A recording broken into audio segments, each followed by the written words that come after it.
غير المغضوب عليهم ولا الضالين. بآواز بلند صلوات.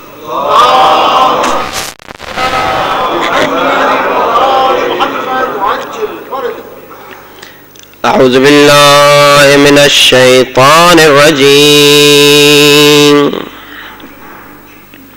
بسم الله الرحمن الرحيم.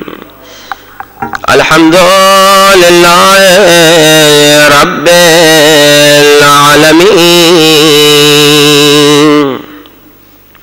الحمد لله كما هو أهله، والصلاة والسلام على أشرف الأنبياء والمرسلين وخاتم النبيين أبي القاسم محمد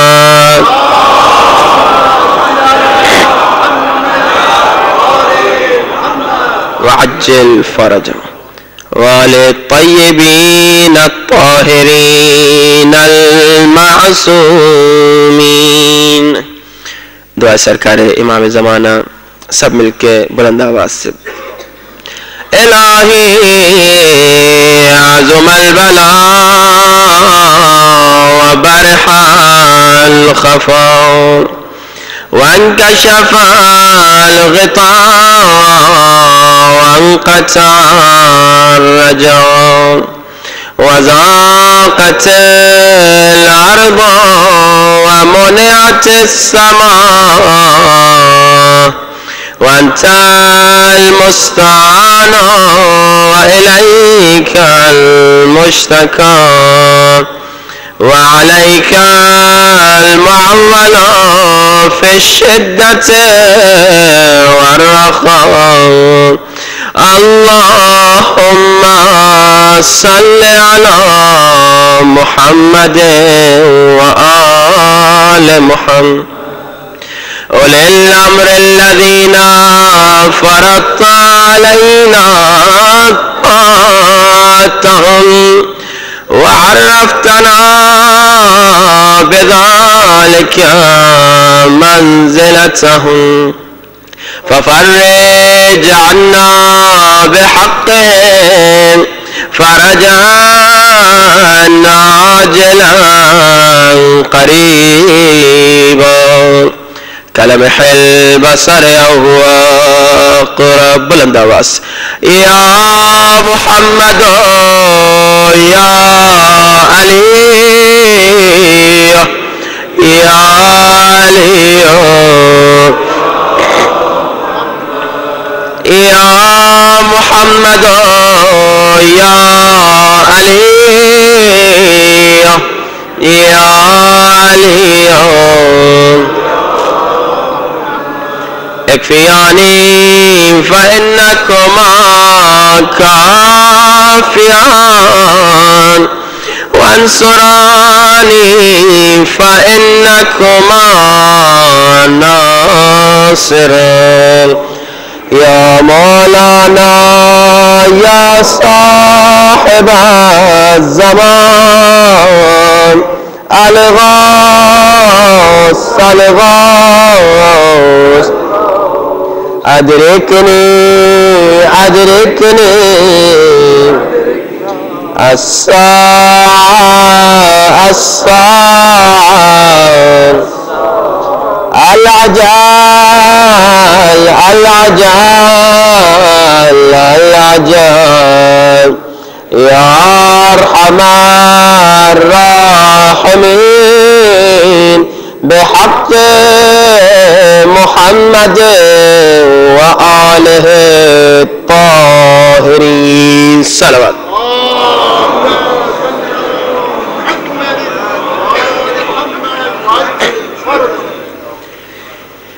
ایک مرتبہ کیونکہ شب شہادت رسول اللہ صلی اللہ علیہ وآلہ وسلم ہے تو ایک بلند ترین صلوات پڑھی مگر وعجل فرجہم کے ساتھ.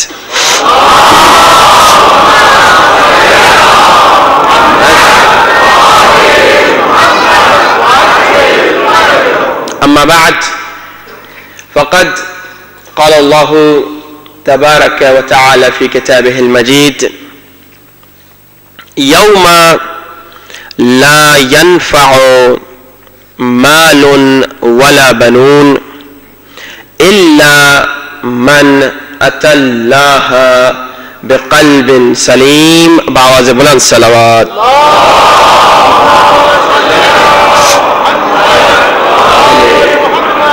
وعجل فرجا. اذان واجب الاحترام معزز سامعین، مسلسل گفتگو ہو رہی ہے کہ قیامت کے دن کسی بھی انسان کو کوئی مدد نہیں کر سکتا مگر اس کا قلب سلیم.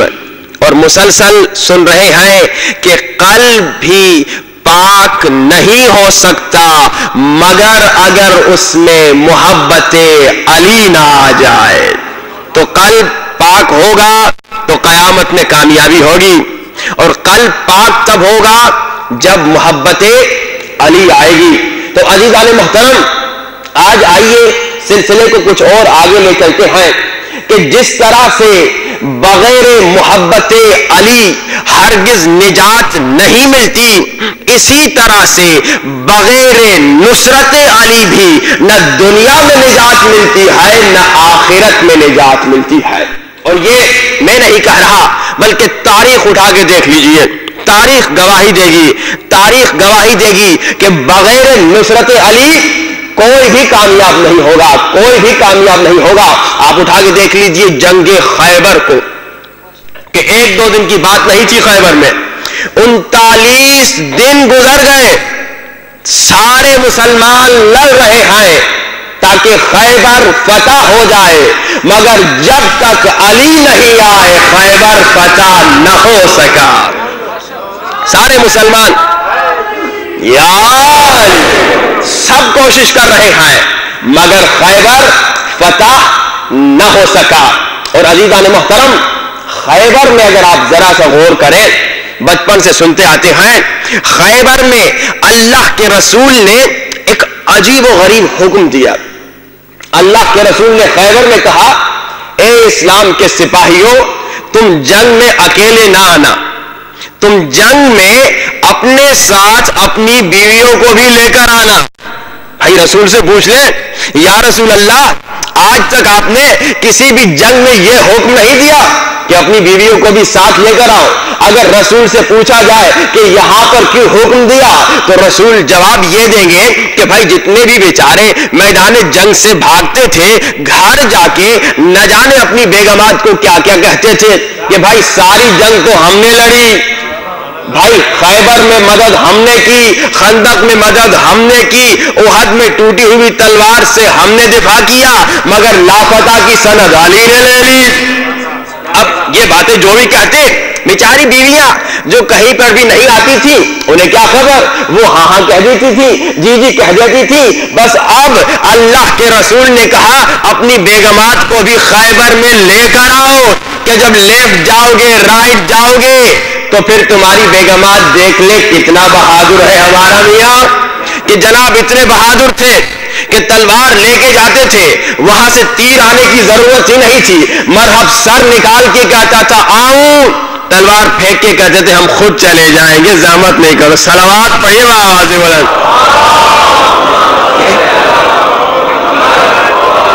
محمد وعجل فرجو. اب دیکھیے بغیر نصرت علی کچھ بھی نہیں ہوگا. 39 دن بچپن سے سنتے ہیں گزر گئے. اب شب 39ویں رات گزر گئی، شب 40 اللہ کے رسول نے کہا چلو ان سے مشورہ کرتے ہیں کہ بھائی اب کیا کیا جائے. اب تو 40 دن کا وعدہ ہے رسول کا، اور رسول ہے صادق الوعد، یعنی 40ویں دن ہر حالت میں خیبر کو فتح ہونا ہے. تو لوگوں سے مشورہ جب لیا تو کسی نے کچھ مشورہ دیا، کسی نے کچھ مشورہ دیا. ایک صاحب آگے بڑھے، کہا کہ قبلہ رات ہے، اندھیرا ہے، کیوں نہ واپس چلے جائے. تو اللہ کے رسول نے کہا اب بھاگنے کا نہیں سوچنا، بس اب کل فیصلہ ہو جائے گا. کل میں اسے علم دوں گا جو محب خدا ہوگا اور محبوب خدا ہوگا اور غیر فرار ہوگا. کل میں اسے علم دوں گا جو غیر فرار ہوگا، جو محب خدا ہوگا، جو محبوب خدا ہوگا۔ اب عزیزان محترم ایک حدیث قدسی سنیے، ہم سنتے آتے ہیں، روایات بتاتی ہے، تاریخ بتاتی ہے کہ وہ علم کس کو ملا۔ بڑے بڑے لوگوں نے کہا پوری زندگی ہم نے علم اٹھانے کی خواہش نہ کی، مگر اس رات دعا کرتے رہے کہ علم ہم کو مل جائے، مگر علم جس کو ملا علم علی ابن ابی طالب کو ملا، اسی لیے آج علی کے چاہنے والوں کے گھروں پہ علم لہراتا ہے۔ مگر عزیزان محترم اب بات یہ ہے، حدیث قدسی سنیے گا، اللہ کہتا ہے جس سے میں محبت کرتا ہوں، جس سے میں محبت کرتا ہوں اس کے اعضاء نہیں رہتے۔ اللہ کہہ رہا ہے، حدیث قدسی ہے، حدیث قدسی یہ بتاتی ہے کہ جس سے اللہ محبت کرتا ہے تو اس کی آنکھ نہیں رہتی۔ جس سے اللہ محبت کرتا ہے، آپ نے سنا رسول نے کہا علم اس کو دوں گا جو محب خدا بھی ہوگا، محبوب خدا بھی ہوگا، یعنی خدا اس سے محبت کر رہا ہوگا۔ اور حدیث قدسی کہتی ہے جس سے اللہ محبت کرے اس کی آنکھ نہیں رہتی، اس کا کان نہیں رہتا، اس کی زبان نہیں رہتی، اس کا کان اذن اللہ ہو جاتا ہے، اس کی زبان لسان اللہ ہو جاتی ہے، اس کا ہاتھ ید اللہ ہو جاتا ہے، اس کا چہرہ وجہ اللہ ہو جاتا ہے۔ تو اب جو اعتراض کرتے ہیں ہم نے یہاں سے اگر علی کو پکارا علی نجف میں کس طرح سنیں گے؟ اب اعتراض نہ کرے کوئی، کیونکہ علی اذن اللہ ہے، جس طرح اللہ سنتا ہے علی بھی سنتا ہے۔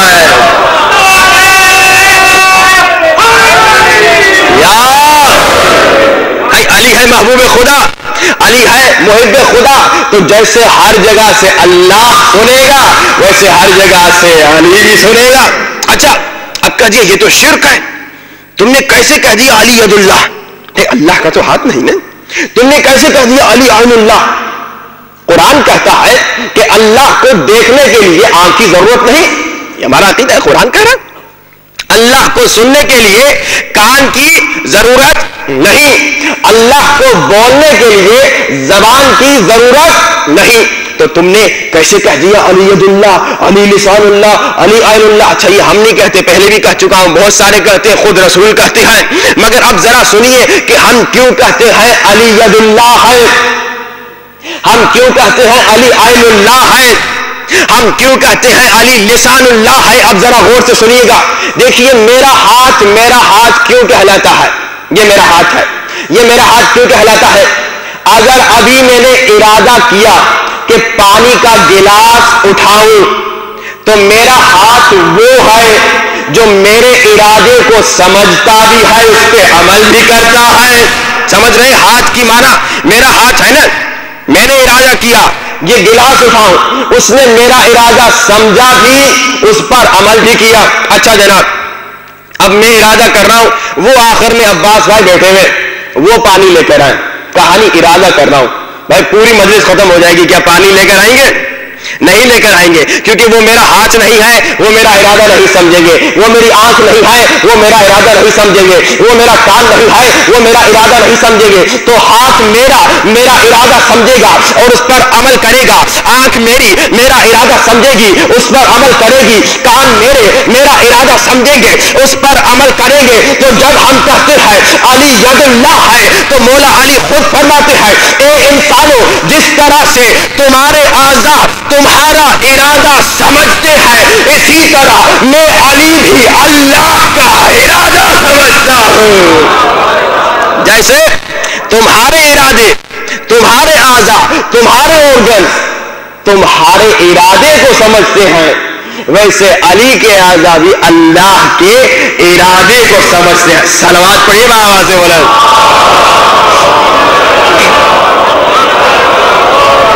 تبھی تو ہم ید اللہ کہتے ہیں، تبھی تو ہم عین اللہ لسان اللہ کہتے ہیں۔ اچھا چلیے اب رسول نے علی کو علم دیا، جب میرے مولا علی آئے، اچھا آنے سے قبل بھی بڑوں نے کہا بھائی علی کہاں، خیبر کہاں؟ مگر سلمان جس کے دل میں حقیقی محبت تھی، حقیقی ایمان تھا، اس نے کہا یہ کوئی عام مخلوق نہیں، یہ ہے نوری مخلوق، یہ ایک لمحوں میں نہ جانے کہاں کہاں پہنچ جاتے ہیں۔ میرے مولا علی آگے مختصر کر رہا ہوں کیونکہ پوری خیبر سناؤں گا تو 2-3 گھنٹے درکار ہے، ہمارے پاس 1 گھنٹے زیادہ وقت نہیں، بہت ہی مختصر کروں۔ میرے مولا علی آ گئے، اب علم ملا میرے مولا علی کو. میرے مولا علی علم لے کر کفار کے سامنے گئے. 3 بہت بڑے بہادر کافر تھے, مرحب, حارث, انتر. اب جناب یہ بڑے بڑے طاقتور تھے, بڑا بڑا ان کا جسم تھا, بہت بڑے بڑے طاقتور انسان تھے. جیسے میرے مولا علی گئے ان کے سامنے, ان کے پاس ایک نجومی بھی تھا. اب غور سے سنیے گا. جیسے میرے مولا علی گئے ان کے سامنے, مولا علی نے علم کو پتھر میں گاڑا. جیسے مولا نے پتھر میں علم کو گاڑا تو مرحب نے کہا, اے نجومی, آج تک جتنے آتے تھے وہ علم پھینک کے جاتے تھے, یہ پہلا ہے جو علم کو پتھر میں گاڑ رہا ہے, ذرا بتا کمال کس کا ہے؟ تو نجومی کہتا ہے کمال اس کا نہیں, کمال تو اس ستارے کا ہے جو جب فلاں برج کے پش میں جاتا ہے تو پتھر لوہے کے لیے موم بن جاتا ہے. جیسے نجومی نے یہ جملہ کہا, علی اذن اللہ ہے, علی نے سن لیا. علی نے علم کو پتھر میں گاڑا تھا, علی نے علم کو اکھاڑا, پھر علی نے علم کو گاڑا, پھر علی نے اکھاڑا. 7 مرتبہ علی نے علم کو پتھر میں گاڑا, پھر پتھر سے اکھاڑا. نجومی کہتا ہے خبردار مرحب, اس سے مقابلہ نہ کرنا, کمال اس ستارے کا نہیں ہے, کمال علی کا ہے. جب علی پتھر میں علم کو گاڑتا ہے ستارہ برج کے پیچھے جاتا ہے, جب علی اکھاڑتا ہے ستارہ واپس آتا ہے. کمال مرحب, اس سے مقابلہ نہ کرنا. پہلے کیا کہا؟ کمال تو ستارے کا ہے نا, مگر پھر کا کمال تو اس کا ہے. یہ کیا مخلوق ہے دنیا میں بیٹھ کر آسماں کے ستارے کو ہلا رہا ہے. صلوات کو یہ آواز ہے بلند.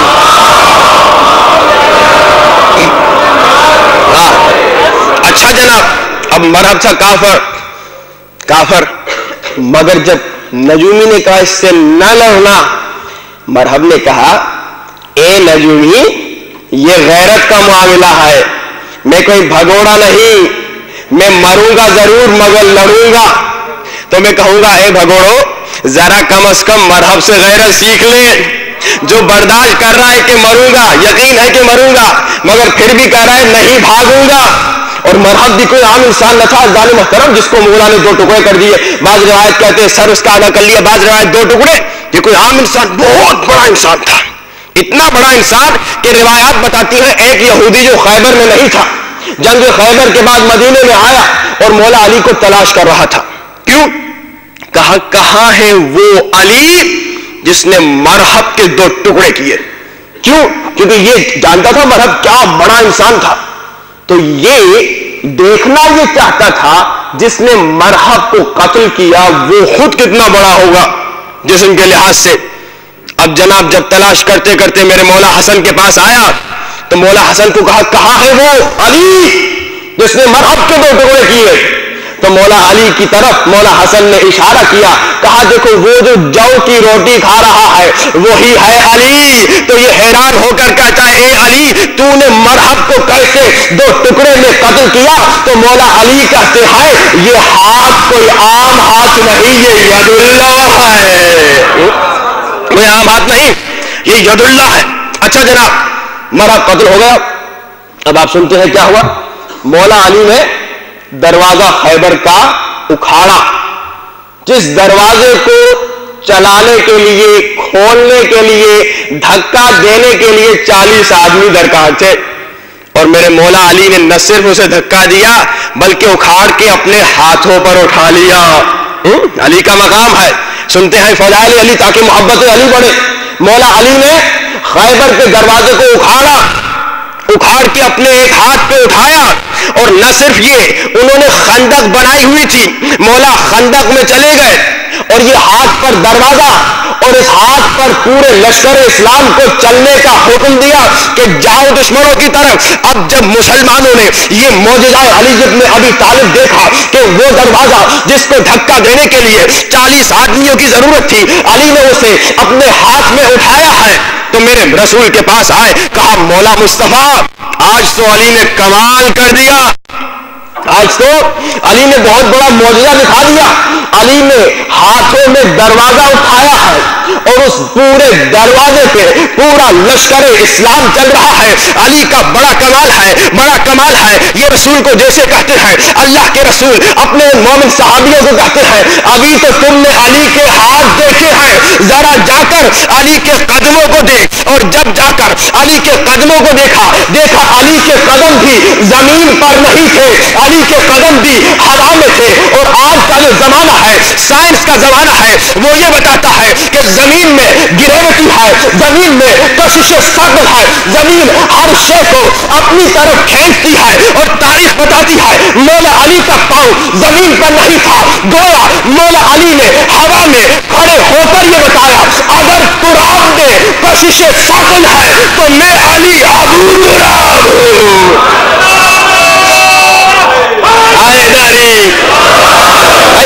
اگر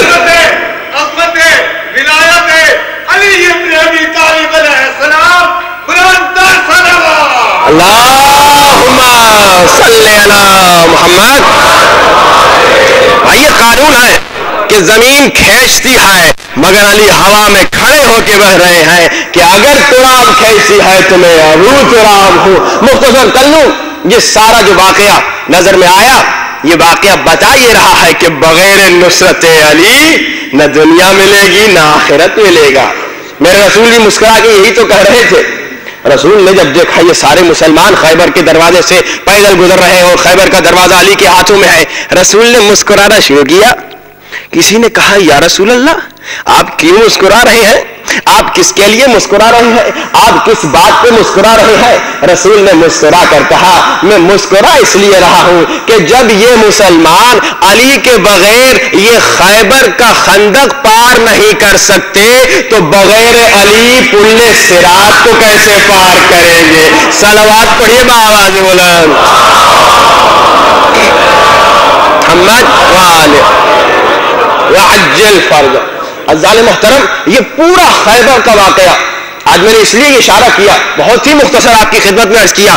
یہ واقعہ یہی بتا رہا ہے کہ جیسے مسلسل سن رہے ہیں بغیر محبت علی قلب کو نجات نہیں ملے گی, بغیر محبت علی آپ جنت میں نہیں جا سکتے. یہ واقعہ بھی بتا رہا ہے کہ بغیر نصرت علی کچھ بھی نہیں کر سکتے.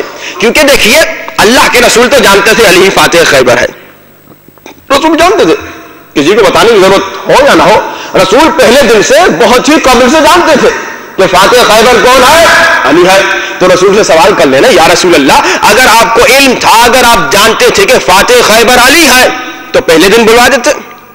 یہ 39 دن صبر کس لیے, اور 39 دن صبر بھی کیسا؟ پورا لشکر اسلام کا راشن خرچہ ہو رہا ہے, بیوی بچوں کے ساتھ آئے ہوئے, بیویوں کے ساتھ آئے ہوئے, خوب کھانا اسلام کھلا رہا ہے, اور کھانے والے بھی ماشاءاللہ سبحان اللہ خوب کھانے پینے والے. اتنا خرچہ 39 دن تک, بھائی کوئی تو وجہ ہوگی. فتح تو علی ہی کو کرنا ہے تو 40ویں دن کیوں آئے, پہلے ہی دن آ جائے.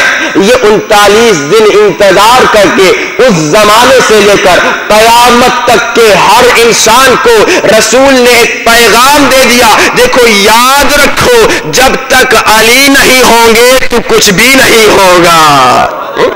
جب تک علی نہیں ہوں گے کچھ بھی نہیں کر سکتے. بس یہ عظیم پیغام دینے کے لیے رسول نے یہ 39 دن پوری امت مسلمہ کو زمانے میں انتظار کروایا کہ بس انتظار کرو, ہاں کوشش کرو, ہاں کوشش کرو, یہاں تک کہ دنیا کے ایک ایک انسان کو زمانے سے قیامت تک بتا دیا کہ بغیر حب علی, بغیر نصرت علی کچھ بھی نہیں کر سکتے. اور یہی تو ہم گفتگو کر رہے ہیں کہ قیامت کے دن اگر کامیابی چاہتے ہو تو مولا کی محبت کے بغیر ہو ہی نہیں سکتا. اور یاد رکھیے ہم مسلسل گفتگو کر رہے ہیں کہ قلب کی طہارت کے لیے 3 چیزیں ہیں. میرا قلب, آپ کا قلب, کسی بھی انسان کا قلب طاہر 3 چیزوں کے ذریعے سے ہوگا. ایک محبت علی و آل علی, دوسرا صحیح عقیدہ, اور تیسرا اچھا اخلاق. اب عزیزان محترم ذرا مسلسل سن رہے ہیں کہ محبت کس طرح بڑھتی ہے. اہل بیت کی محبت آپ نے سنا ان مجالس کے ذریعے سے بڑھتی ہے. اہل بیت کی محبت کس طرح بڑھتی ہے, اہل بیت کی زیارت پہ جانے سے, کربلا, نجف, کاظمین جانے سے. اہل بیت کی محبت کس طرح بڑھتی ہے, زیارت عاشورہ پڑھنے سے, زیارت وارثہ پڑھنے سے. اہل بیت کی محبت کس طرح بڑھتی ہے, آپ مسلسل سن رہے ہیں کہ جب مصائب میں آپ اہل بیت کے مصائب سنیں تو کہیں کاش یہ مصیبت مجھ پہ آتی, اہل بیت پہ نہ آتی. یہ 4 باتیں آج تک آپ نے سنی کہ اہل بیت کی محبت کس طرح بڑھتی ہے.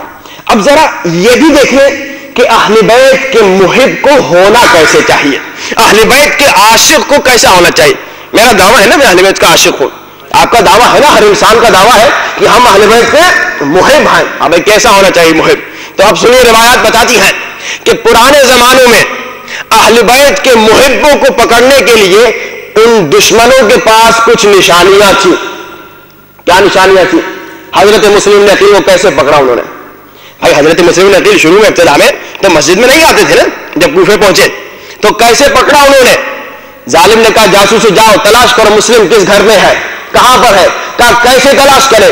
جو جاسوسوں کا ہیڈ تھا اس نے کہا میرے پاس طریقہ معلوم ہے. کہا کیا؟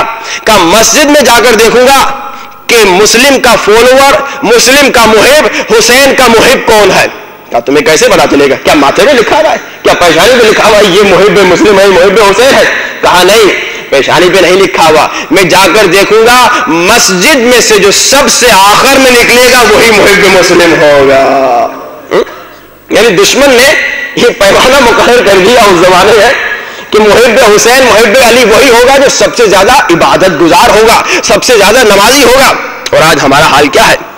2-3 رکعت 4 نماز 17 رکعت نماز بھی بڑی مشکل سے پڑھی جاتی ہے کہ بھائی ٹائم نکل جائے نماز پڑھ لیں. عزیزان محترم, محب حسین کی یہ نشانی ہے کہ وہ بہت زیادہ نماز پڑھتا ہے, بہت زیادہ عبادت کرتا ہے, مگر یہ بھی نہ ہو کہ بھائی بالکل ہی مسجد میں بیٹھ جائے تسبیح اٹھا کے.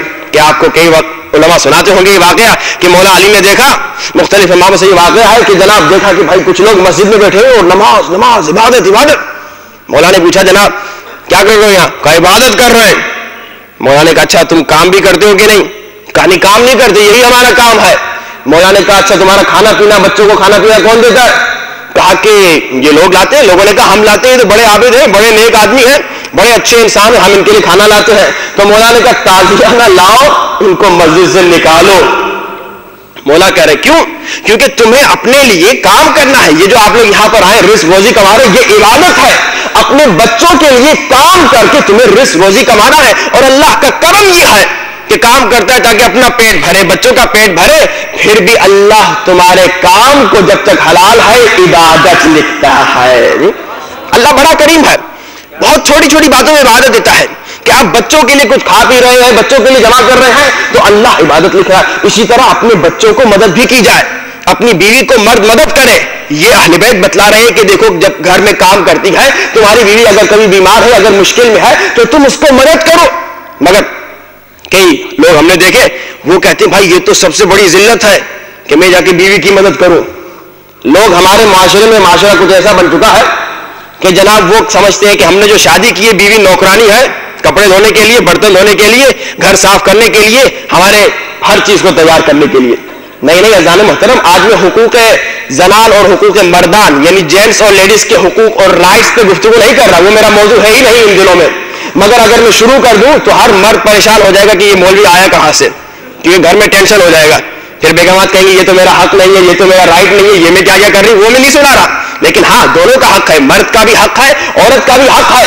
مگر ہم یہ سمجھتے ہیں پاکستانی ہندوستانی معاشرہ کی عورت کون ہے, وہ تو حقیر ہے, نعوذ باللہ, وہ ہے فلاں فلاں, اس کی مدد کرنا تو بالکل ہی سوچ ہی نہیں سکتا. اتنا بڑا میں ذلیل انسان ہوں کیا اگر میں کسی گھر میں اگر اپنی بیوی کی مدد کروں. ہاں یہ بات صحیح ہے کہ ہمارا معاشرہ ایسا ہے کہ بھائی باہر ہم کام کر کے آتے, تھکے تھکے آتے ہیں, گھر میں آتے ہیں تو ہمارا ارادہ یہ ہے, چاہتی ہے کہ سو جائے تھوڑا آرام کر لیں. مگر اگر تھوڑی دیر بیوی کی انسان نے مدد کر لی تو یہ کوئی برا کام نہیں ہے. حضرت امام علی ابن ابی طالب علیہ السلام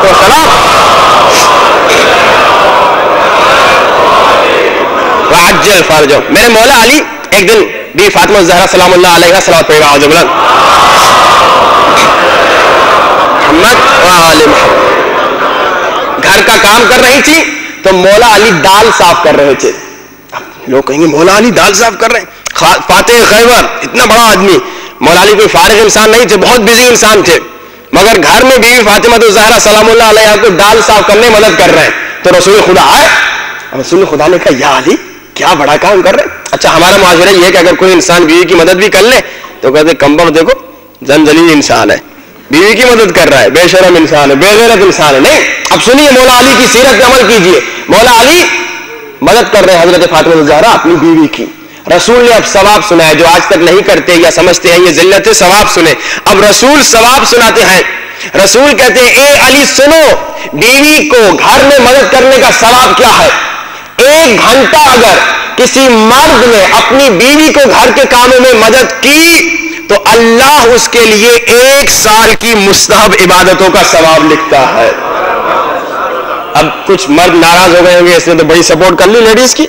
اب کیا کریں، یہ ایک حقیقت ہے کہ جناب ہمارا معاشرہ جو ہے اس میں خواتین پہ بڑا ظلم ہوتا ہے، مگر سنیے عزیزان محترم، محب اہل بیت وہ ہے جو اہل بیت کی پیروی کرتا ہے۔ تو اب آپ نے سنا کہ ہاں بھائی بالکل مسجد میں بیٹھ جانا کافی نہیں ہے، اچھی بات نہیں ہے، مسجد میں آؤ، نماز پڑھو، ہر عمل کرو، عبادت کرو، لیکن اپنے کام پہ نوکری پر بھی جاؤ۔ تو محبان اہل بیت کی شناخت کیا ہے؟ محبان اہل بیت وہ ہیں جو عبادت میں سب سے آگے ہیں، سچائی میں سب سے آگے ہیں، بھلائی میں سب سے آگے ہیں، نیکی میں سب سے آگے ہیں، یہ ہے محبان اہل بیت۔ نہیں بلکہ سنیے، ایک ظالم بادشاہ نے ایک محب مولا علی کو پکڑ لیا اور قتل کرنے کے لیے اس کے فوجی اس کو لے جا رہے تھے۔ راستے میں ایک جگہ پر رکے، جب وہاں پر رکے تو آدھی رات کا وقت تھا، کوئی جگہ نہیں تھی، ہوٹل شوٹل تو نہیں ہوتے تھے ان دنوں میں اتنے جیسے یہاں پہ آج کل ہوتے ہیں۔ تو جو فوجی اس مومن کو، اس محب علی کو لے جا رہے تھے، راستے میں انہوں نے ایک کلیسا دیکھا، ایک چرچ دیکھا، کہا چلو چرچ والے پادری سے بات کر لیتے، رات ہم یہیں ٹھہرتے ہیں۔ رات کو وہیں اندر جا کے انہوں نے قیام کیا۔ تو یہ جو مولا علی کا محب تھا، سنیے، محب علی وہ ہے جو نماز شب پڑھتا ہے۔ مسلسل تھوڑی تھوڑی باتوں پہ اشارہ کر رہا ہوں، نماز شب کی اہمیت بہت زیادہ ہے۔ تو آدھی رات کا وقت تھا، یہ فوجی بھی اندر، وہ پادری بھی اندر، یہ محب علی بھی زنجیروں میں جکڑا ہوا اندر۔ تو اس نے پادری کو کہا، اے پادری اگر تو اجازت دے میں آدھی رات کو باہر جا کے آسمان کے نیچے نماز پڑھوں، کیونکہ کچھ عبادتیں ہیں جو کہتے ہیں کہ کھلے آسمان کے نیچے آپ کریں۔ تو پادری نے کہا دیکھو جانا ہے تو جاؤ، مگر بڑا خطرناک ہے باہر کا ماحول۔ کیا بات ہے؟ کہا ایک شیر اور ایک شیرنی ہے جو رات کو آتے ہیں اور جو بھی آگے اس کو چیر پار کے کھا کے مار دیتے ہیں۔ اس نے کہا کوئی بات نہیں، میں تو عبادت کرنے جاؤں گا، انشاءاللہ کچھ نہیں ہوگا۔ اس نے بڑا روکا، فوجیوں نے کہا جانے دو، ویسے ہی ہم اس کو جا کے ماریں گے، یہیں پہ شیروں کے ہاتھ سے مر جائے تو اچھی بات ہے۔ اب جناب ہوا یہ، سنیے، محب اہل بیت، محب علی یہ ہے، کیسا ہونا چاہیے۔ نماز پڑھنے گیا، شیر و شیرنی آ گئی، پادری نے کہا اللہ خیر کرے، یہ بیچارہ ٹکڑے ٹکڑے ہو جائے گا۔ اب جناب شیر اور شیرنی اس کا طواف ایسے کرنے لگے جیسے ہم خانہ کعبہ کا طواف کرتے ہیں۔ عجیب بات، پادری تو حیران ہو گیا اور پھر اس کے قدموں کا بوسہ دیا۔ کون ہے محب علی؟ اب ذرا سوچ کے بتائیے، میں آپ ہم لوگ شیر کے سامنے جائیں، ہمارے ساتھ کرے گا کیا؟ ہمارے ساتھ وہی کرے گا جو سب کے ساتھ کرتا ہے۔ ہاں اگر ہم محب علی ہیں تو محب علی کو شیر چھو تک نہیں سکتا۔ شیر اور شیرنی نے اچھا کبھی جا کے ٹرائی نہیں کیجیے گا، کیونکہ ہو سکتا ہے ہم اس حقیقی مقام پر نہ ہو، پھر سارا گناہ میرے سر پہ آئے گا۔ صلوات پڑھیے گا آواز بولا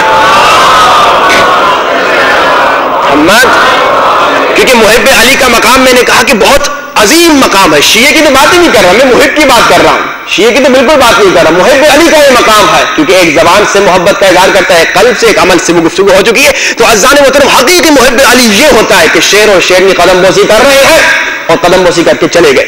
اب یہ پادری آیا، کہتے ہیں نا، آپ نے سنا، میں نے بھی ایک مرتبہ ذکر کیا، اہل بیت کریں ہمارے لیے زینت بنو، کہ لوگ تمہیں دیکھ کر کے تم اتنے عظیم ہو تو تمہارا امام کتنا عظیم ہوگا۔ یہ پادری آگے بڑھتا ہے، کہتا ہے کیا تم امام ہو، کیا تم نبی ہو؟ کیونکہ میں نے اپنی کتابوں میں یہ پڑھا ہے کہ جناب یہ شیر اور شیرنی حیوانات، درندہ حیوان صرف ہی صرف یا امام کے سامنے جھکتے ہیں یا نبی کے سامنے جھکتے ہیں۔ یہ مسکرا کر کہتا ہے میں نہ امام ہوں نہ نبی ہوں، میں مولا علی کا غلام ہوں، میں مولا علی کا حیداری، میں مولا علی کا حقیقی غلام ہوں۔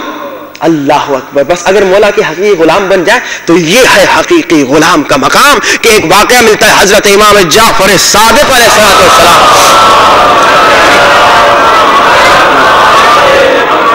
میرے مولا میرے آقا کچھ لوگوں کے ساتھ حج پہ جا رہے تھے یا عمرے پہ جا رہے تھے، راستے میں پھر شیر آ گیا، سارے لوگ بھاگ گئے، مولا بالکل وہیں پہ کھڑے ہوئے، بغیر ڈرے ہوئے، بغیر ہلے ہوئے، سب بھاگ گئے، سب پریشان تھے کہ مولا کو چیر پھاڑ دے گا، مولا کو مار دے گا۔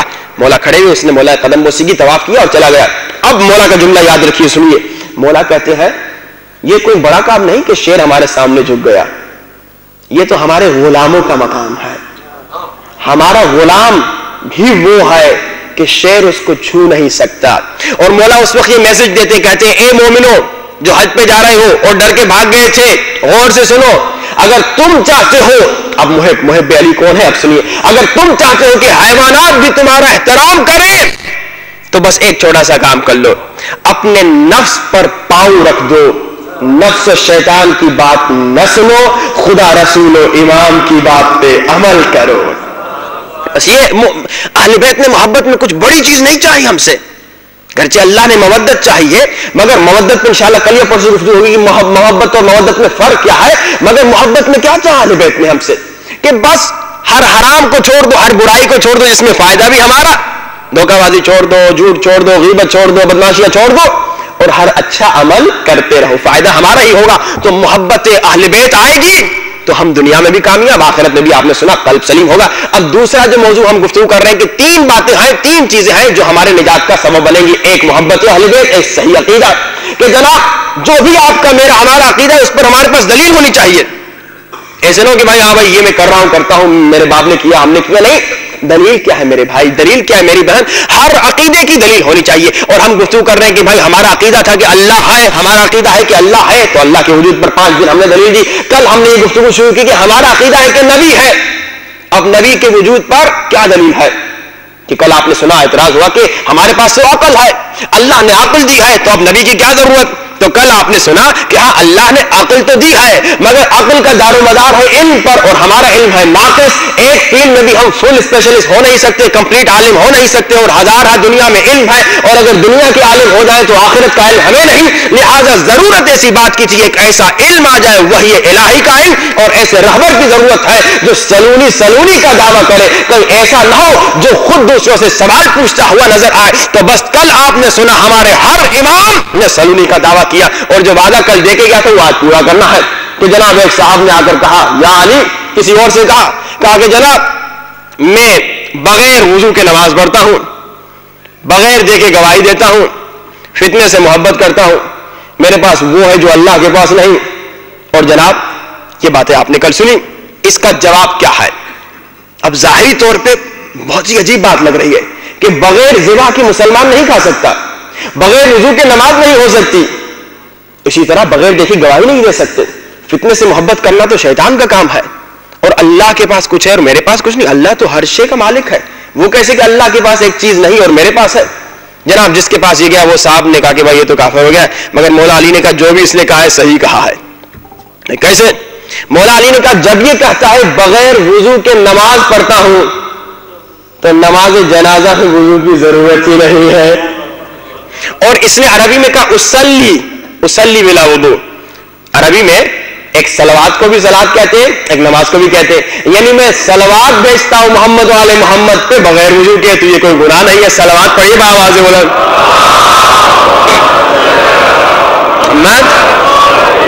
وعجل فرجم، اور کہا بغیر ذبح کے کھاتا ہوں۔ مولانا کہ اس میں کیا ہے؟ تو اس میں مسئلہ کیا ہے؟ کوئی انسان بتاؤ مسلمان جو مچھلی کو ذبح کر کے کھاتا ہو؟ بھائی ہر انسان مچھلی کو بغیر ذبح کیے کھاتا ہے، اور جب اس نے کہا کہ میں گواہی دیتا ہوں بغیر دیکھے، اس نے نہ خدا کو دیکھا، نہ جہنم کو دیکھا، نہ جنت کو دیکھا، اور گواہی بھی دیتا ہے۔ اور جب اس نے کہا کہ میں فتنے سے محبت کرتا ہوں، تو اللہ نے قرآن میں کہا کہ اولاد فتنہ ہے، بیوی فتنہ ہے، تو بس یہ بیوی اور اولاد سے محبت کرتا ہے، اس میں کیا ہے بھائی؟ اور جب اس نے کہا میرے پاس ایک ایسی شے ہے جو اللہ کے پاس نہیں، اس کے پاس بیوی ہے، بیٹا ہے، اللہ لم یلد ولم یولد ولم یکن لہ کفوا احد، صلوات پڑھیے بآواز بلند۔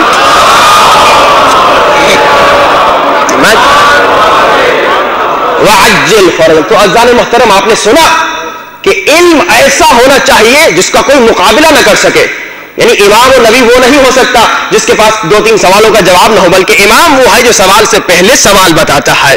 اگر کوئی سوال پوچھنے آئے تو امام بتاتے ہاں میں بتاؤں گا تمہارا سوال کیا ہے۔ تو امام کی نبی کی ضرورت اس لیے تھی کہ ان کے پاس علم کامل وحی کا تھا۔ اچھا اور آگے بڑھے، نبی کی ضرورت کس لیے تھی؟ دیکھیے اللہ نے قرآن میں اتنا کہا کہ اتقوا اللہ متقی بن جاؤ، تو بھائی کوئی ماڈل تو ہو نا، کوئی ہمارے پاس نمونہ تو ہو کہ بھائی کس کی ہم پیروی کریں۔ ہاں بھائی اگر میرے آپ کو بھائی بلڈنگ بناؤ، ٹھیک ہے، اور آپ بلڈنگ بنا دیں، میرے کو بھائی مجھے ایسی بلڈنگ تو نہیں چاہیے تھی، تو آپ کہیں بھائی پہلے ہمیں کوئی نمونہ دے دے، کوئی ماڈل دے دے، ایسی بلڈنگ بنا تو ہم بنا دیں۔ اب اللہ نے جب کہا متقی بن جاؤ، ہاں بھائی ہم نے کہا چلو ہم نے سمجھا یہ تقویٰ ہے، یہ راستہ تقوی کا راستہ ہے، مگر اللہ کی نظر میں تقوی کا راستہ یہ تھا۔ تو اب جناب ہم نے تو خود کو متقی بنانے کی کوشش کی اور غلط راستے پہ چلتے رہے, کیونکہ کوئی ماڈل نہیں تھا, کوئی نمونہ نہیں تھا. تو ہم نے سمجھا متقی ہو رہے ہیں. بعد میں خدا نے کہا تو بالکل ہی ضد متقی ہے, تو متقی کا تو منافق و فاسق بن گیا. ہم کہیں گے بھائی خدایا ہم تو متقی ہو رہے تھے, تو نے کہا متقی ہو جا, تو ہم متقی ہونے لگے. تو اگر کوئی نمونہ نہ ہو, کوئی ماڈل نہ ہو, کوئی اسوہ حسنہ نہ ہو, تو ہم پھر کس طرح سے پیروی کریں گے؟ تو جو اللہ کہہ رہا ہے اتقوا اللہ متقی بن جاؤ, وہ بات ہی بیکار ہو جائے گی.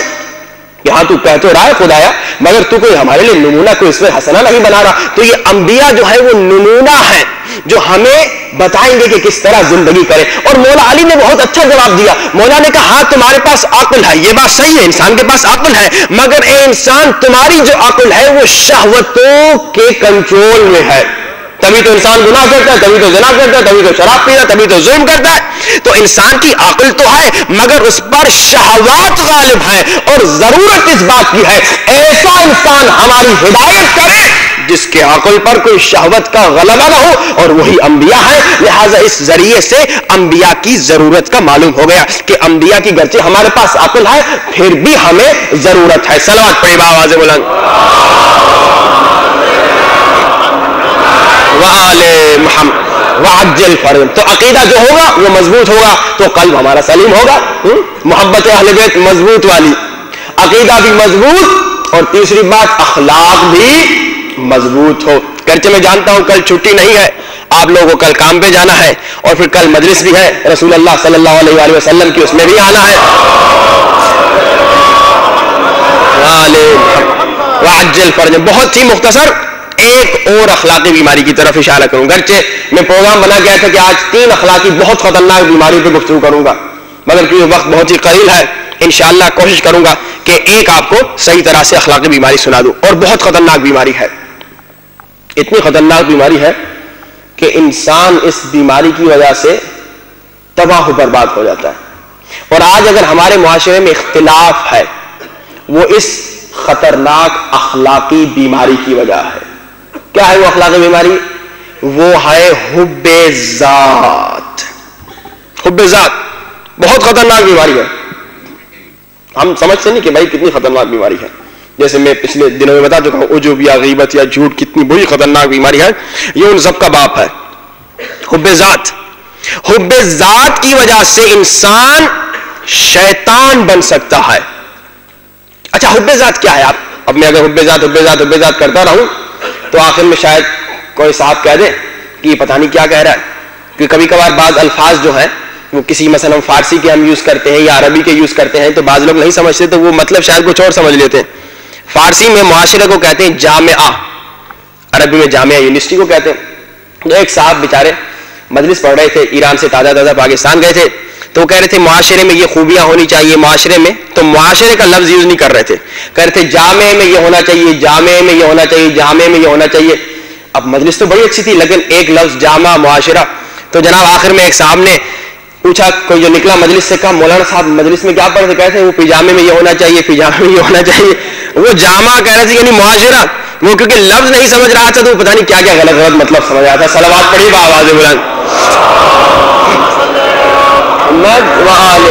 تو اب حب ذات ہے کیا؟ کہیں ایسا نہ ہو میں 20 منٹ بول دوں یا 10 منٹ, انشاءاللہ 20 منٹ نہیں بولوں گا, 10 منٹ بول دوں اور جناب آپ کو پتہ ہی نہیں چلے کہ کہہ کے کیا گیا. حب ذات یعنی اپنی ذات سے محبت.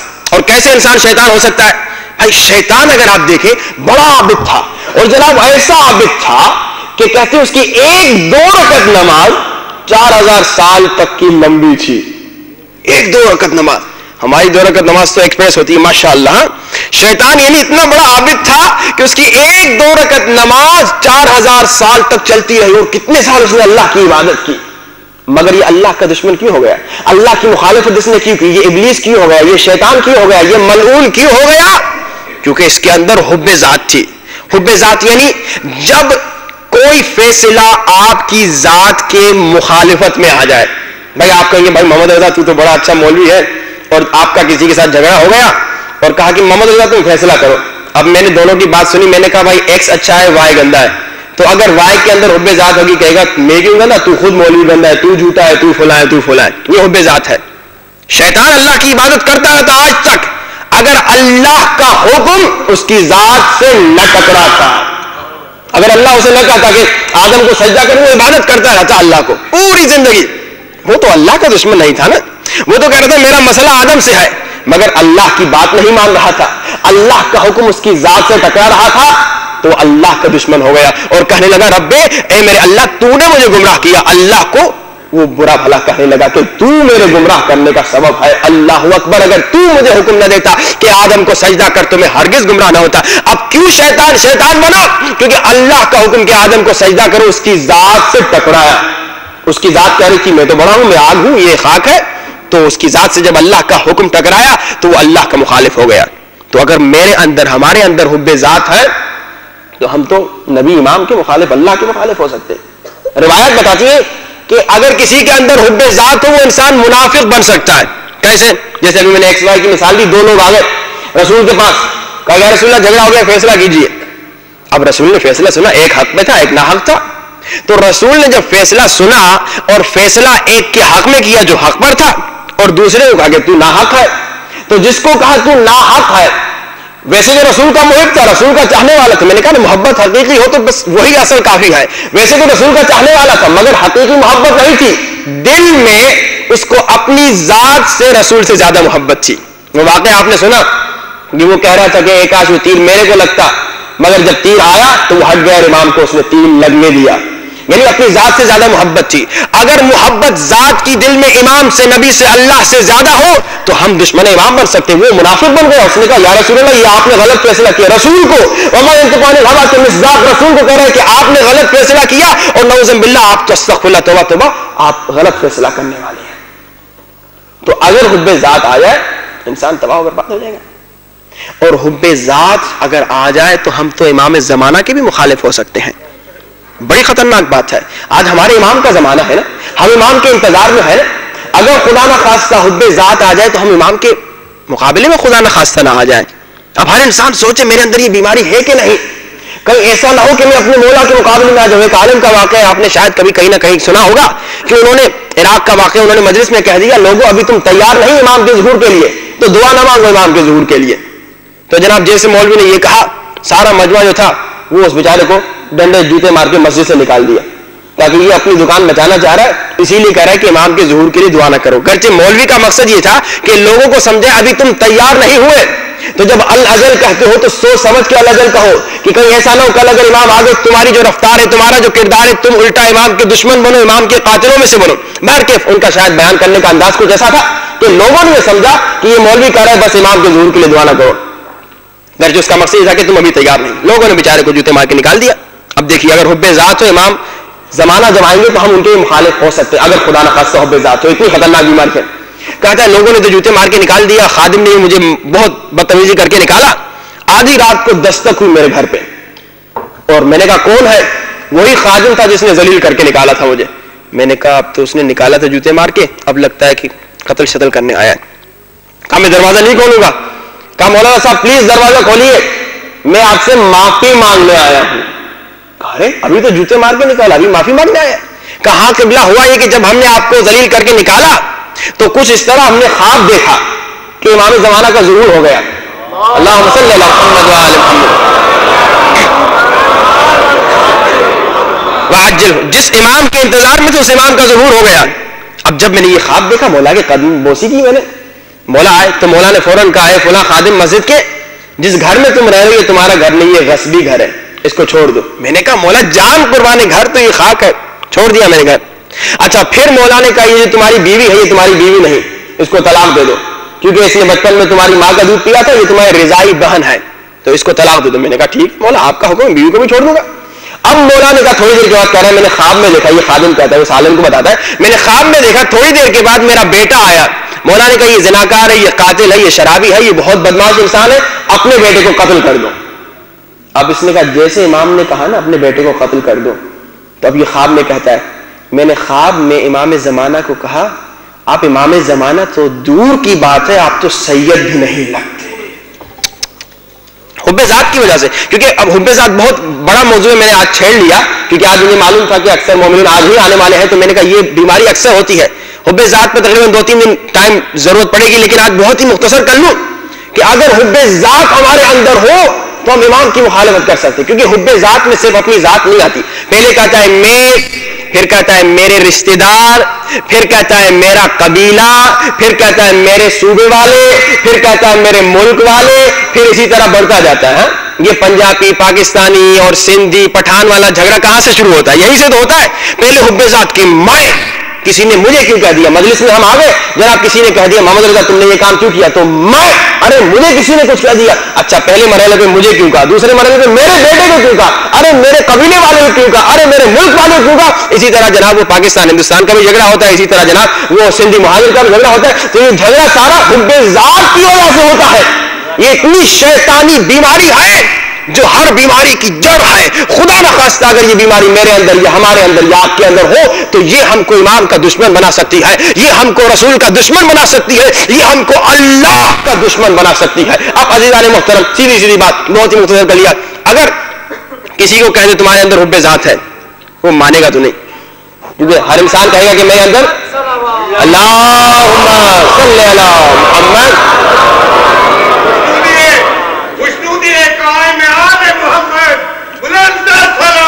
اللہم صلی علی محمد. اگر کوئی مجھے آ کے کہہ دے بھائی تمہارے اندر حب ذات ہے، تو میں کہوں نہیں بھائی میرے اندر کہاں حب ذات ہے. پہلی لیول پہ ہر آدمی نہیں مانتا. ایک آدمی الیکشن میں کھڑا ہوا تھا تو لوگوں نے کہا بھائی تمہارے اندر بڑی حب ذات ہے، بڑا تکبر ہے، تو خود کو پتہ نہیں کیا سمجھتا ہے، لوگ تمہیں ووٹ نہیں دیں گے. کہا نہیں وہ مسئلہ ہی نہیں، میں ان کو کنونس کر لوں گا، ان سے بات چیت کر لوں گا، ان کو کنونس کر لوں گا کہ بھائی میں ایسا نہیں ہوں. اب آیا وہ 1000 لاکھوں کی مجمع میں، کہا لوگوں میرے بارے میں کہتے ہیں کہ میرے اندر حب ذات ہے، میں خود سے بہت زیادہ محبت کرتا ہوں، بڑا متکبر انسان ہوں. بھائی اگر میں متکبر انسان ہوتا، اب یہ کنونس کر رہا ہے، اگر میرے اندر حب ذات ہوتی کیا میں تم جیسے 2% کے لوگوں سے آ کے ووٹ لیتا؟ اب یہ سمجھ رہے اس کے اندر حب ذات نہیں ہے، مگر حب ذات جو ہے اس کے اندر اپنی معراج پر ہے کہ وہ ان کو سمجھانے آیا ہے، پھر بھی کہہ رہا ہے تم 2% کے آدمی. صلوات پڑھیے وہ آواز ہونا وعجل فرج. بس نشانیاں سن لیں کہ حب ذات کی نشانیاں کیا ہیں. مجھے کیسے پتا چلے کہ میرے اندر حب ذات ہے؟ یعنی ہر انسان خود کو دیکھے. میں اگین مسلسل کہتا ہوں کہ دوسروں پہ پوائنٹ نہ کیا کرو، خود کو دیکھو میرے اندر کیا کیا برائی ہے. حب ذات کی نشانیاں کیا ہیں؟ اب اگر انشاءاللہ کل کوشش کریں گے کہ اس پہ اور گفتگو کریں. حب ذات کی نشانیاں کیا ہیں میرے اندر؟ اگر حب ذات ہے کیسے پتا چلے؟ اب میں مجلس پڑھ کے اترا، ایک صاحب نے آ کے کہا قبلہ آج تو آپ نے بہت اچھی مجلس پڑھ لی، آج تو آپ نے کمال کر دیا. اگر میں نے یہ جملہ سنا اور مجھے خوشی کا احساس ہوا، میں اپنی مثال لوں، ہر انسان خود کو دیکھ لے، کوئی بھی اچھا کام کیا، کوئی بھی آپ نے کیا نام ہے نوحہ پڑھا، آپ نے ماتم کیا، یہ کوئی بھی اچھا کام اگر آپ نے کیا اور آپ کے اچھے کام کے بعد کسی نے تعریف کی اور تعریف اپنی سن کر آپ خوش ہوئے، یعنی آپ کے اندر حب ذات ہے. یہ ایک نشانی. اچھا دوسری نشانی، جناب میں مجلس پڑھ کے اترا اور واقعی بھی مثلا فار ایگزامپل کر رہا ہوں، بہت اچھی مجلس پڑھی، مگر ایک صاحب نے آ کر کہا قبلہ آپ نے یہ کیا پڑھ دیا، یہ تو ہم نے کبھی نہیں سنا. لوگ کہتے بھی ہیں، بہت سارے لوگ بیچارے جو نئی بات سنتے ہیں وہ یہ نہیں سوچتے کہ اس کی وجہ یہ ہے کہ نئی اس لیے ہے کیونکہ ہم نے کتاب نہیں پڑھی، اس لیے پڑھی ہوگی تبھی. تو پہلی دفعہ حملہ کرتے مولوی پہ، کئی دفعہ مجھ پہ انہوں نے کہا یہ کیا تم نے بکواس کر دیا نعوذ باللہ، کہ بھائی یہ تم نے فلاں بات کر لی. تو اب میں نے یہ بات جب سنی، گرچہ مجھے معلوم ہے کہ صحیح بھی ہے، گرچہ میں جانتا ہوں اس کی تنقید، اس کا کرٹیسائز صحیح نہیں ہے، وہ غلط تنقید کر رہا ہے، کتاب پڑھ کر نہیں آیا، میں پڑھ کر آیا ہوں، مجھے معلوم ہے میں حق پر ہوں. مگر اگر اس کی تنقید سن کر، اگر اس کا کرٹیسائز سن کر مجھے دکھ ہوا یا میں ناراض ہوا، یعنی میرے اندر حب ذات کی بیماری ہے. سمپل. بس یہ میں نے آج آپ کو بہت ہی خلاصہ کر کے بتایا کہ اگر کسی کی تعریف سن کر میں خوش ہوتا ہوں یعنی میرے اندر حب ذات ہے، اور اگر کسی کی تنقید، کسی کا کرٹیسائز سن کر میں ناراض ہوتا ہوں یا مجھے دکھ ہوتا ہے کہ اس نے کرٹیسائز کیوں کیا، اتنی تنقید کیوں کی، تو یعنی میرے اندر حب ذات ہے. بس مختصر آپ کو خلاصہ یہ کہوں کہ اگر حب ذات ہو خدا نہ خواستہ ہمارے اندر، ہم امام کے دشمن بن سکتے ہیں. تو آج کے بعد کسی کی تعریف سن کر خوش نہیں ہونا، کیونکہ لوگوں کی تعریف کا کیا فائدہ، تعریف کرے تو اللہ کرے یا نبی کرے یا علی کرے، اور لوگ ناراض ہو گئے تو ہو گئے، ناراض نہ ہو تو خدا نہ ہو، ناراض نہ ہو تو نبی نہ ہو، ناراض نہ ہو تو علی نہ ہو. یہ قانون بن جائے تو حب ذات کی بیماری سے نکل جائیں گے. میں بہت بہت معذرت خواہ ہوں دوستوں سے، کیونکہ مجھے 1 گھنٹے میں ختم کرنا تھا، 1 گھنٹہ صرف مجلس میں ہو گیا. اگر آپ لوگوں کو تکلیف ہوئی ہوگی تو میں آپ سب سے معذرت خواہ ہوں، لیکن اگین میں مسلسل یہ بھی کہتا ہوں مومن کو مجلس میں بیٹھ کے تکلیف ہو ہی نہیں سکتی. سب سے زیادہ خوشی مومن کو مجلس ہی میں ہوتی ہے. اب اذان محترم،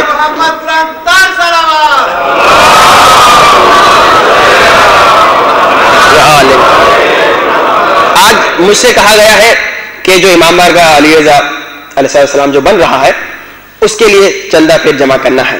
اچھا، اب اس سے قبل کہ مومنین آ جائے، بلکہ مومنین آنا شروع کر دیں، میں ایک بہت ہی ضروری بات آپ کو کہوں کہ دیکھیے چندہ، جیسے میں نے 2 دن پہلے بھی کہا تھا شب جمعہ کو، چندہ جب آپ دیتے ہیں 1-2 درہم بھی دیں تو یہ نہ سمجھے 1-2 درہم دے رہے ہیں، بلکہ اللہ اس کو 10 گنا بڑھا دیتا ہے.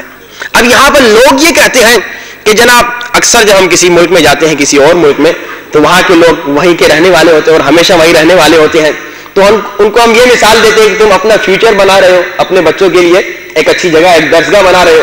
یہاں پر لوگ یہ سوال کرتے ہیں بھائی ہم تو 5 سال کے بعد ہم جانے والے ہیں، ہم 10 سال کے بعد واپس چلے جائیں گے، تو ہم اگر یہاں پہ 1000 درہم یا $1000 یا $10,000 دیں گے تو اس کا ہمیں کیا فائدہ ہوگا؟ ہمارے بچوں کا تو فیوچر نہیں بن رہا، ہمارے بچوں کے لیے کوئی فائدہ نہیں ہو رہا، تو پھر ہم کیوں دیں؟ اس سوال کے جواب میں ایک جملہ کہوں گا، میرے خیال میں ہر علی والے کے لیے یہ جملہ کافی ہے کہ دیکھیے آپ پیسہ صرف اس لیے نہیں دے رہے کہ آئندہ 5 سال یا آئندہ 10 سال میں صرف آپ کے بچے اس سے فائدہ حاصل کریں گے یا آپ اس سے فائدہ حاصل کریں گے، بلکہ آپ جو یہ 1 درہم یا 10,000 درہم دے رہے ہیں، اس میں آپ یہ یاد رکھیے کہ آپ کے دیے ہوئے پیسوں سے ایک امام بارگاہ بنے گا جس میں قیامت تک ذکر علی ہوگا.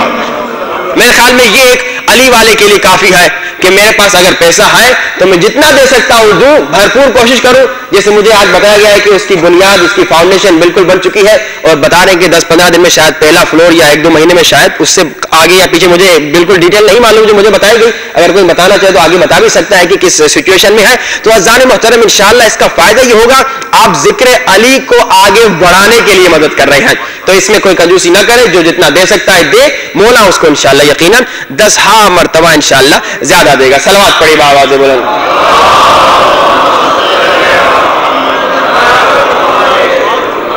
وعجل فرجهم. اب مسلسل خوشنودی ہے جناب سید عطا ہے بلند صلوات.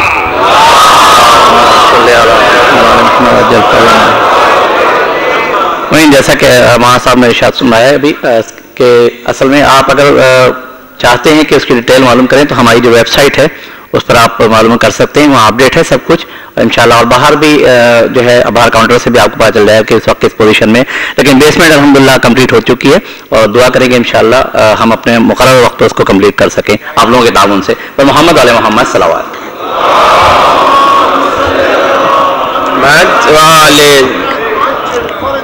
ایک اس کو ذرا معذرت سے صلوات پڑھیے بآواز بلند.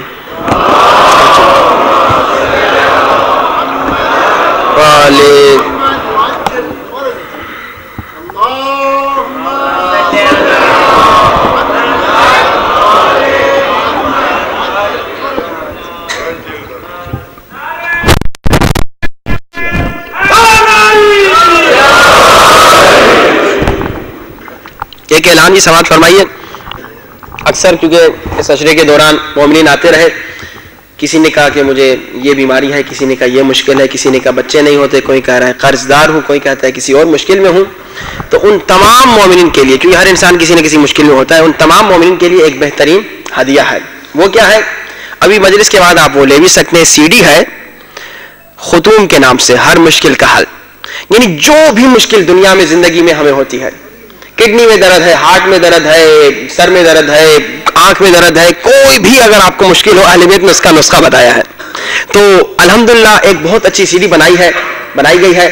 اس میں یہ ہے کہ جو بھی مشکل ہے، ہر مشکل کا درد اہل بیت نے اس کا علاج بتایا ہے کہ بھائی یہ اگر بیماری آنکھ میں ہے تو یہ دعا پڑھو، کان میں درد ہے تو یہ دعا پڑھو، ناک میں درد ہے تو یہ دعا پڑھو، کڈنی میں پتھری ہو گئی یہ دعا پڑھو، پتھری نکل جائے، بچے نہیں ہوتے یہ عمل کرو، رزق نہیں ہے یہ عمل کرو، قرضہ ہے تو یہ عمل کرو، ادا ہو جائے گا. تو وہ CD ہے، ایک آڈیو CD ہے، آپ گاڑی میں چلا سکتے ہیں. تو وہ جو بھی مومنین یہ لینا چاہتے ہیں وہ لے لیں. اور یہ بات یاد رکھیں کہ یہ CD جو آپ لیں گے اس کا جو ہدیہ ہوگا، اور اس کے علاوہ جتنی بھی یہاں پر CDs ہیں اس کا جو بھی ہدیہ ہوگا وہ امام بارگاہ کے ڈونیشن میں جائے گا. تو وہ بھی ایکچولی ایک ہیلپ بھی ہوگی امام بارگاہ کی بھی، اور آپ لوگ بھی جو ہے اپنے لیے بھی ایک بہت ہی بڑی نعمت یہاں سے لے کر جا رہے ہوں گے. صلوات پڑھیے بآواز بلند.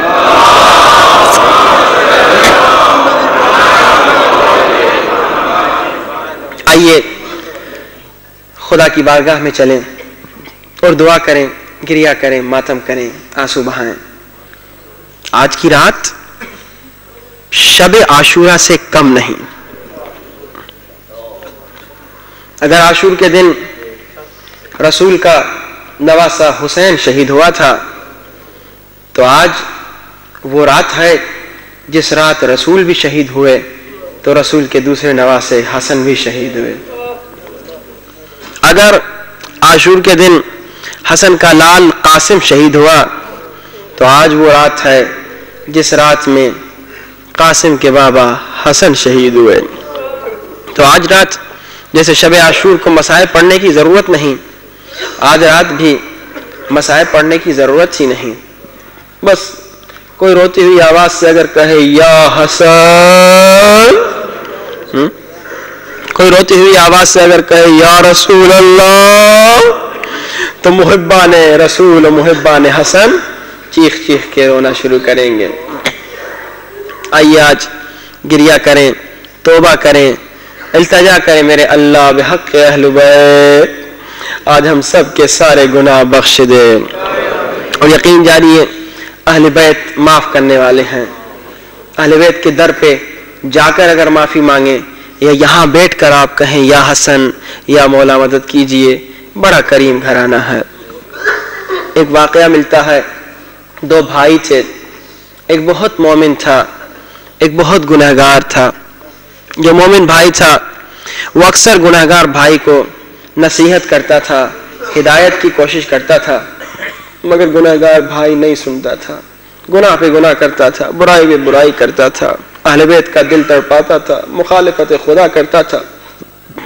بڑے عرصے کے بعد گنہگار بھائی کو کچھ احساس ہوا کہ میں نے کیا کیا پوری زندگی میں. اہل بیت کا دل تڑپاتا رہا, زینب و کلثوم کو رلاتا رہا, بی بی سکینہ کو تڑپاتا رہا.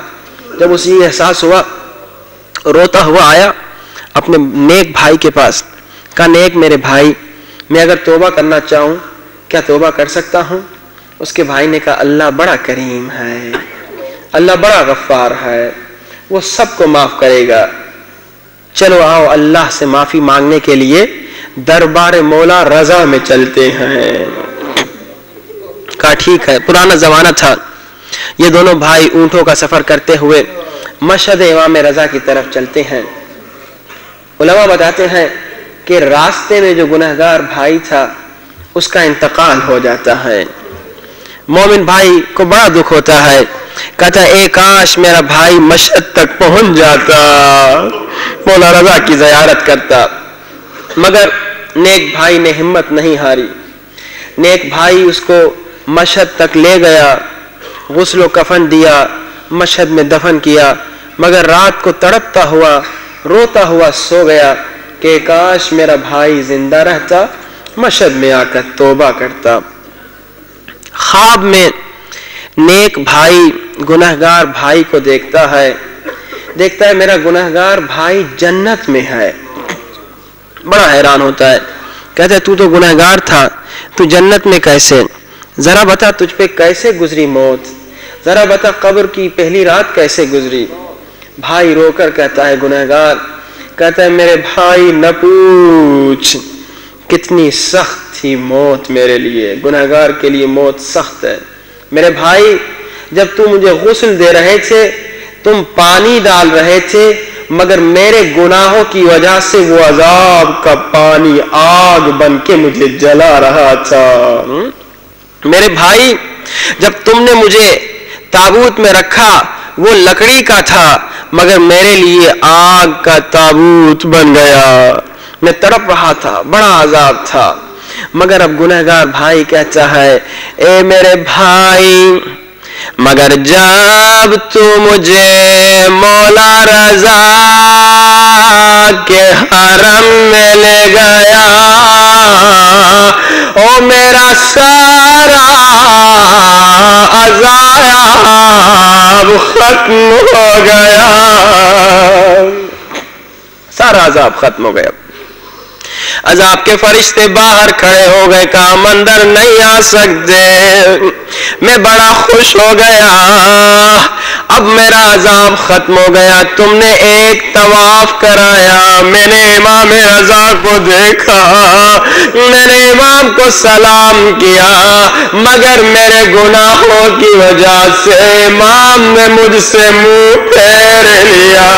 ہائے عزیزو دعا کرو کہیں ہمارے گناہوں کی وجہ سے مولا حسین او ہم سے منہ نہ پھیرے میرے اللہ. کہتا ہے میں بہت تکلیف میں تھا, مگر جیسے حرم میں آیا بڑا سکون ملا, بہت خوش تھا. مگر اچانک ایک بوڑھے ایک بزرگ نے مجھے کہا, اے گنہگار انسان, یہ تھوڑی دیر کی بات ہے, جیسے باہر نکلو گے پھر گناہوں کی وجہ سے تجھ پہ عذاب ہوگا. یہ مومن کہتا ہے, یہ گنہگار کہتا ہے, اے پیرے مرد, اے بوڑھے انسان, میں تو توبہ کے مقصد سے آیا تھا, مگر مر گیا, موت نے موقع نہیں دیا. اب میں کیا کروں؟ یہ بوڑھا انسان اس گنہگار کو ایک طریقہ سکھاتا ہے. کہتا ہے اگر تو معافی مانگنا چاہتا ہے, اگر تو چاہتا ہے اللہ تجھے بخش دے, اگر تو چاہتا ہے تیرا عذاب ختم ہو جائے, اس انداز میں اس طرح سے مولا رضا کو واسطہ دو, یقیناً اللہ تجھ پہ کرم کرے گا. کیسے واسطہ دیا سنو گے. یہ گنہگار رو کے کہتا ہے, اے میرے مولا رضا, اے میرے آقا رضا, مولا آپ کو آپ کی دادی اور دادی زہرا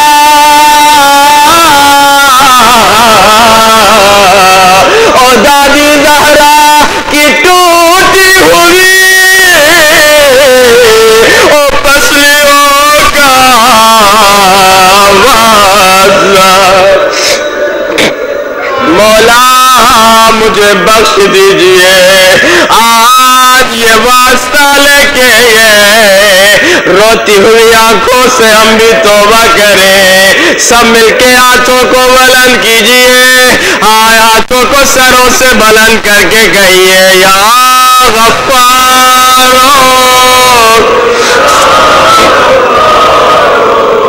یا غفار, یا غفار,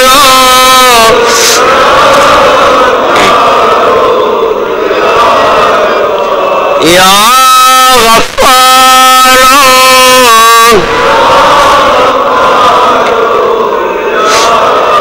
بخش دے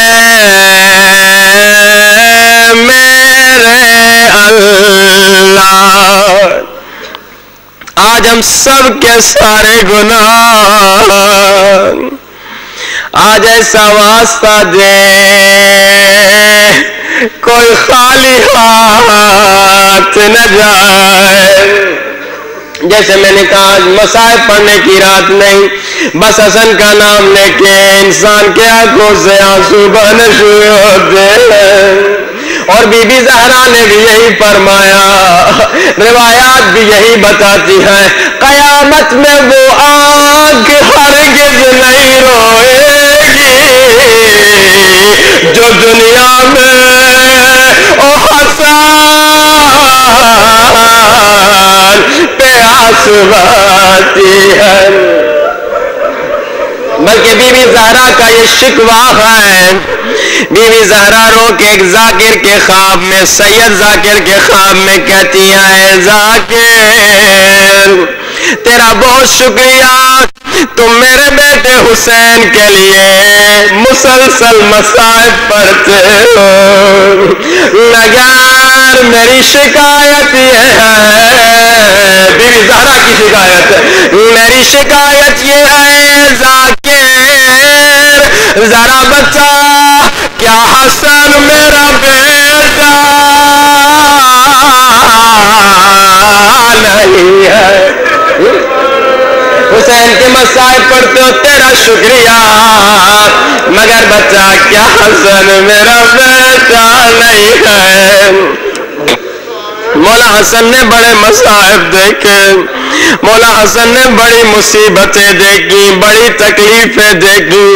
عزیزو، مولا حسین و مولا حسن کی مصیبت میں بڑا فرق ہے۔ مولا حسین کے پاس 72 وفادار صحابی ہیں، مگر مولا حسن کے پاس اتنے صحابی نہیں ہیں، نہیں بلکہ اور مصیبت سنو، مولا حسین کی جتنی بھی بیویاں ہیں وہ مولا کی عاشق ہیں، مولا کی چاہنے والی ہیں، اتنی کہ بی بی ام رباب مولا کی شہادت کے بعد کبھی سائے میں نہیں دیکھی۔ آج جب کبھی کوئی کہتا تھا بی بی سائے میں آئی ہے، بی بی کہتی تھی میرا حسین او گرمی میں مارا گیا، میں کبھی سائے میں نہیں بیٹھوں گی۔ یہ مولا حسین کی بیوی ہے، مگر سنو گے مولا حسن وہ مظلوم ہے، آئے جن کی قافلہ ان کی اپنی بیوی ہے۔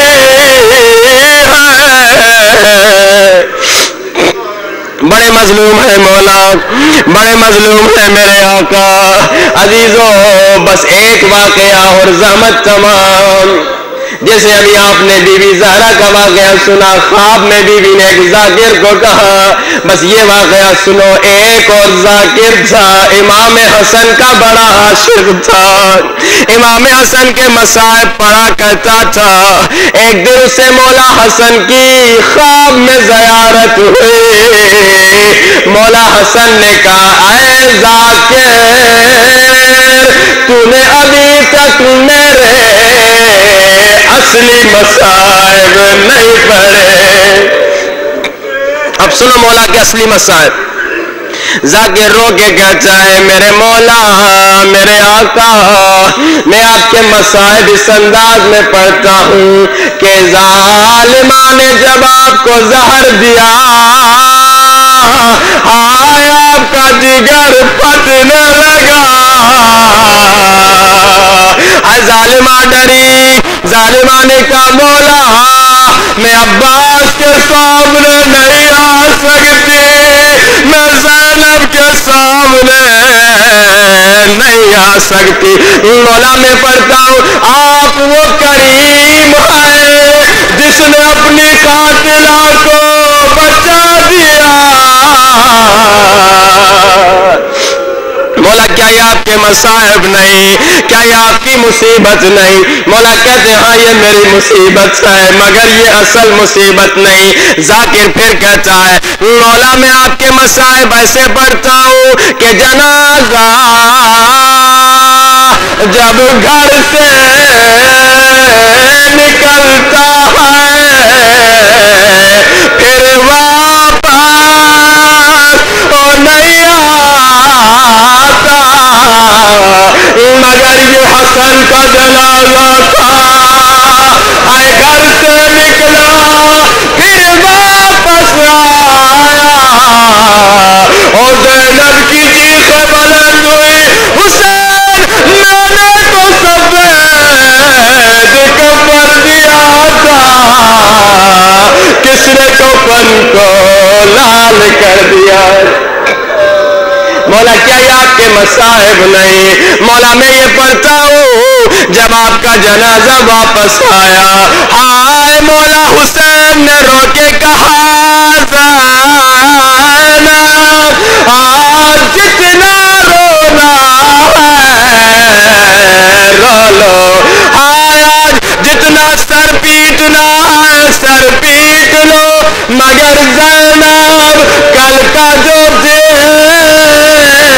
کربلا او کربلا میں آئے گا، زینب او ظالم تجھے مجھ پہ رونے کے لیے او تماچے او تازیہ گے.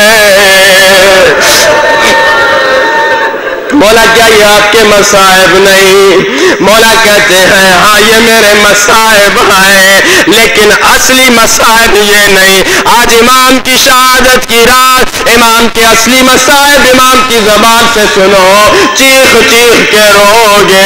امام نے کہا ہاں زہر کا ملنا میرے مصائب ہیں، ہاں تیر کا لگنا میرے مصائب ہیں، مگر یہ میرے اصلی مصائب نہیں. مولا آپ کے اصلی مصائب کیا ہے؟ مولا رو کے کہتے ہیں میرے اصلی مصائب او مدینے کی گلی میں تھے، اور جب میں